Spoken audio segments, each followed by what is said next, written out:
arī gumijā vērš tāda te plaukta sistēmas. Man personīgi šitāda te ir garāžā, pareizi? Jā, ļoti līdzīgi. Tas ir ozola koka virsma. 40 mm, ja nemaldos. Man ļoti patīk, kā tie plauktiņi varās vaļā, viņi tādi forši.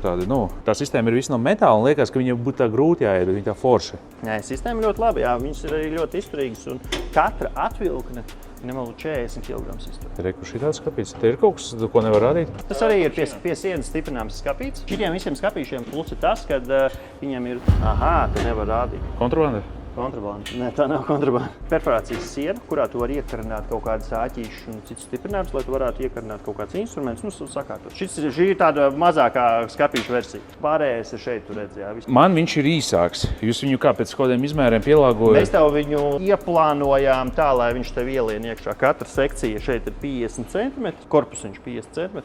Vadījāmies arī pēc perforācijas sienas garuma, bet mums drīz būs super jauns pievedums arī foršas mēbeles priekš darbnīcām garāžām. Jau tādas super smukas, jā, tāds pilnīgi cits jauns dizains. Tas būs kaut kas skaists.